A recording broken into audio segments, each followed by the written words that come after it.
Bonjour, c'est l'heure du face-à-face entre Bruno Jeudi de Paris Match et David Revaud-Dallon du Monde. Bonjour messieurs. Bonjour Roselyne.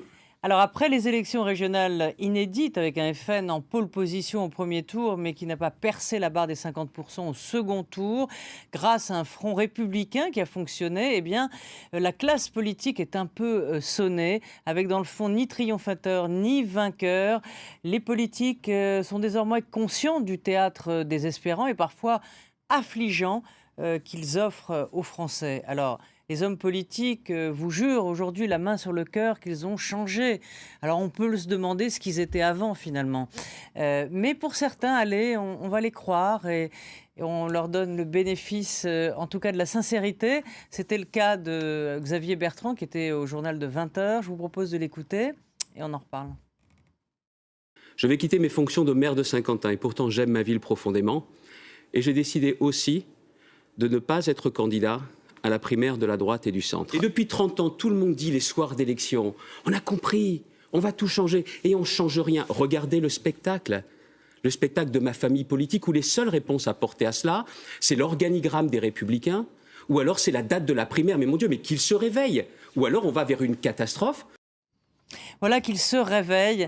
Ouais. Il était sincère, ça vibrait de sincérité un peu quand même pour une fois. Hein. J'ai trouvé que Xavier Bertrand, dès le dimanche soir d'ailleurs, sa déclaration juste à 8h, à 20h02, il a dit j'ai changé. Ouais. C'était une déclaration extrêmement digne et tout à fait à la hauteur de la soirée. Et c'est lui qui a donné le tempo dans le bon sens du terme pour une fois, c'est-à-dire un homme politique qui, du coup, était transformé par ce qui venait de lui arriver, parce qu'il faut le rappeler quand même, Xavier Bertrand, c'est un retournement incroyable. Il est donné battu à l'issue du premier tour. Il a plus de 15 points de retard sur Marine Le Pen. C'est pas n'importe qui, c'est la candidate à la présidentielle de 2012 et probablement la future candidate en 2017.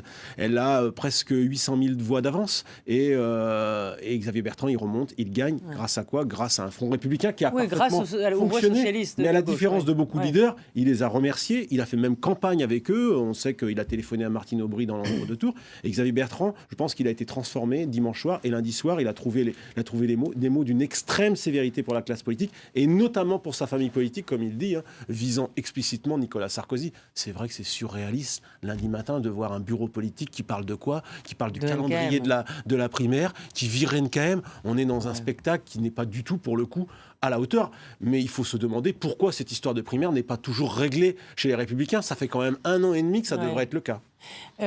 Pour rejoindre ce que disait Bruno, vous êtes d'accord sur sur l'appréciation générale, oui, de la sortie de Xavier Bertrand. C'est vrai qu'il est sorti, il est passé pas loin de la correctionnelle, ça a été dit. C'était presque une, vous savez, aux États-Unis, on dit near political death experience, une expérience proche de la mort politique. Donc forcément, ça l'a aussi transformé. Forcément, ça l'oblige à prendre un peu de hauteur. Il l'a dit, il abandonne ses mandats, il abandonne la course à la primaire. Pardonnez-moi. En revanche, Bruno, je pense qu'il faut aussi introduire une petite dimension tactique. Vous voulez dire que sur la primaire, on ne s'était pas tout à fait aperçu qu'il était candidat? D'abord, les Français n'étaient peut-être pas David. tous focalisés sur la candidature de Bertrand. 1% et puis, quand même, 1%. Certes, mais bon, 1% tout de même. Et puis, Xavier Bertrand, il sait qu'il va avoir à gouverner cette région, il sait qu'il va aussi peser par cette victoire, même si elle a été acquise grâce aux voix de la gauche, et donc il essaye aussi de se constituer. Mais moi j'aime bien cette histoire de preuves et de résultats. Certes. C'est vrai, il se remet en cause, lui-même il dit j'ai été ministre et finalement j'ai échoué. Et c'est pas faux, il a été ministre du Travail, ministre de l'Emploi, et bon, le chômage a augmenté. Alors bon, on va pas revenir sur les causes, si ça a plus augmenté sous Sarkozy ou sur Hollande, peu importe. Il a échoué comme les autres, c'est ce que pensent les Français. C'est pour ça que le Front National monte. Vous avez raison, c'est plutôt plaisant comme discours. C'est au regard de ce que vous disiez, Roselyne, c'est-à-dire cette baffe qu'a pris la classe politique lors du premier tour et surtout lors du premier d'ailleurs, puisque le deuxième a été une petite correction. Mais je demande à voir sur la durée, sur le long terme, parce que vous savez, Bruno, vous le savez aussi bien que moi, des soirées au cours desquelles les politiques nous ont expliqué qu'ils ont entendu le message et qu'ils vont changer. Je leur accorde effectivement le bénéfice du doute, mais attendons quelques semaines. Et pour l'instant, vous l'avez dit, à l'UMP, je ne crois pas que la réponse soit à la hauteur. On reste quand même dans la petite tambouille tactique. C'est mon petit côté naïf, David. C'est mon petit côté naïf. Ne vous faites pas plus naïf par Xavier Bertrand. Et puis au PS, pour l'instant, écoutez, je ne vois rien venir, si ce n'est finalement un Valls et un Hollande qui campent sur la même ligne. Donc attendons. Alors, un autre qui est passé près de la NDE, la Near Death jeunesse, expérience. Enfin, vous vous dites la politique, ça me plaît beaucoup, ça. C'est Christian Estrosi. Christian Estrosi qui dit dans Paris Match que... alors lui aussi, il se pose des questions sur la primaire, il va sans doute pas y aller. Là encore, les Français n'étaient pas forcément aperçus qu'il était candidat. Voilà. Mais il dit... alors qui quand même, Estrosi, quand même très à droite, passe un peu pour un centriste de gauche aujourd'hui, en disant plus on est à droite, plus on fait monter le FN. C'est la métamorphose de Kafka. Là, on atteint des sommets. Il y a un petit côté irréel, je vous l'accorde, quand on connaît le parcours de Christian Estrosi, qui passe pas franchement. Les imbéciles qui changent pas d'avis. Pas franchement pour un homme de gauche, même pas franchement pour un centriste. Et c'était même, on va dire, le cœur de la Sarkozy, Christian Estrosi. Et c'est vrai que Christian Estrosi, il lui arrive un truc incroyable, c'est qu'il est élu, grosso modo, avec 25% de voix de gauche, qui le sauve. Hein. Lui, il avait 500 000 voix de retard. Mario Maréchal Le Pen en gagne 200 000 dans l'entre-deux tours, et lui aussi retourne la situation. Alors c'est vrai que sa déclaration dans Paris Match, il faut la lire 2 fois, il faut se pincer pour y croire. Parce qu'il y a un petit côté, plus on va vers la droite, plus on fait monter le FN. C'est franchement... Christian Estrosi disant ça, il n'y a pas plus belle critique de la méthode et de l'analyse de Nicolas Sarkozy qui pense exactement le contraire. Alors bon, on va dire que Christian Estrosi, il est dans une situation particulière et qu'il a dit ça lundi matin, notre collègue, il était promenade des Anglais, 12 heures après le choc. On verra s'il le répète. Je crois aussi chez lui qu'il y a une analyse qui est qu'il n'a fait que ça, finalement. Courir après le FN depuis 15 ans, parce que dans le Sud, c'est très dur. Les combats, maintenant, sont contre le FN.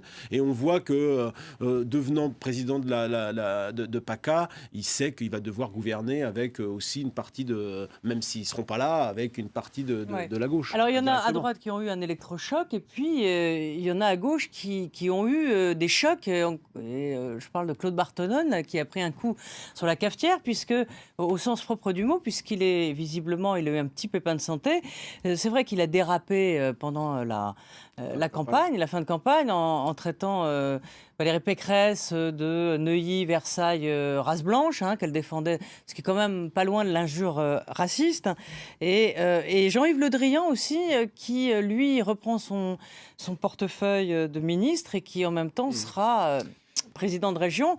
Or, François Hollande avait juré la main sur le cœur. La vieille politique revient, donc là, il y a encore un signal qui n'est pas très bon, alors que la gauche a été exemplaire en se retirant. Sur Jean-Yves Le Drian, effectivement, on est en décalage complet avec ce qu'on vient d'évoquer, c'est-à-dire la volonté de montrer que la politique a changé, qu'on essaye de mettre en place de nouvelles mentalités, de nouvelles pratiques. Jean-Yves Le Drian, c'est l'exception qui confirme la règle de non-cumul. Je rappelle qu'en 2012... Vous l'aviez dit ici d'ailleurs, que ça se passerait comme ça. Je l'avais dit, j'avais pris le pari, j'avais pris des risques, je me vois conforté. Non, en 2012, rappelons-le, mai 2012, le gouvernement établit une charte de déontologie, pas de cumul entre une fonction ministérielle et un exécutif local. Depuis plusieurs mois, les amis de Jean-Yves Le Drian faisaient largement courir le bruit que, effectivement, vu la position extrêmement importante de Le Drian dans le gouvernement, avec les opérations militaires à l'étranger, et bien plus encore depuis les attentats du 13 novembre, il serait compliqué de le bouger. Alors là, Jean-Yves Le Drian, il est non seulement ministre de la Défense, il le reste, et maintenant il est ministre de la Bretagne, élu à plus de 50% dans une triangulaire sans même faire campagne. On l'a jamais vu sur le terrain, Jean-Yves Le Drian. Meilleur score de France. Meilleur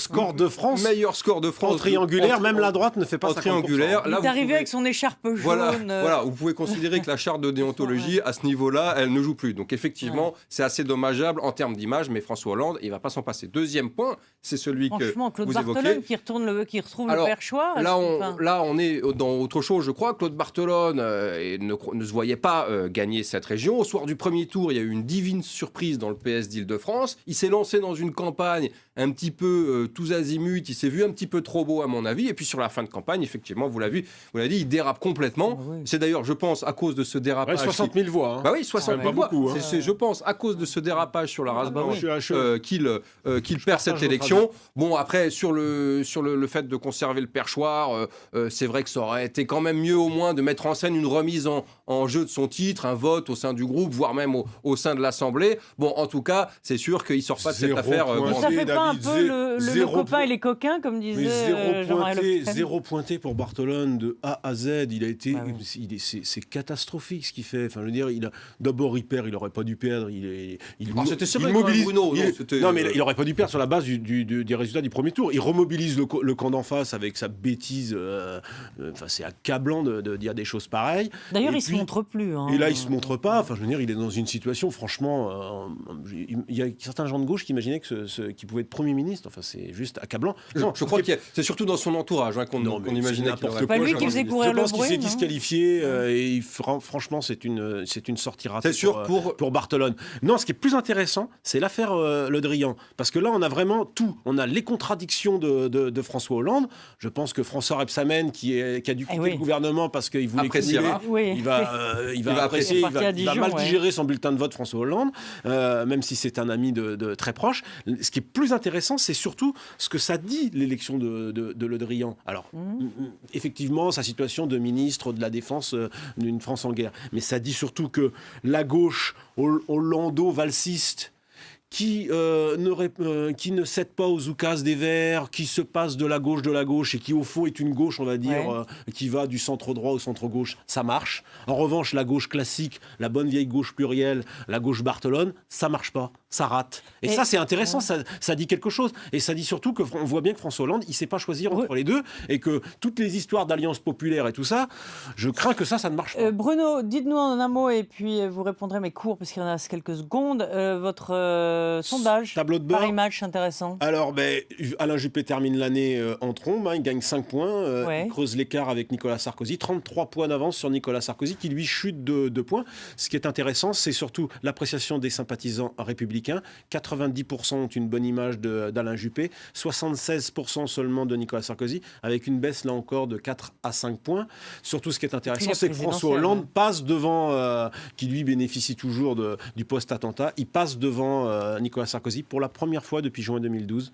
Et ça, c'est un petit événement. Mot très court, ça rejoint ce qu'on disait sur le cas de PACA et du Nord-Pas-de-Calais. La stratégie de Sarkozy n'a pas marché, ça ne fonctionne pas, ça ne devrait pas fonctionner. Et ces chiffres confirment qu'effectivement, ça sent vraiment le roussi pour l'ancien président de la République. Voilà, ça sent le roussi. Merci en tout cas à tous les deux. On se retrouve quant à nous demain pour Comédie Française et puis pour Politique. À très vite, merci.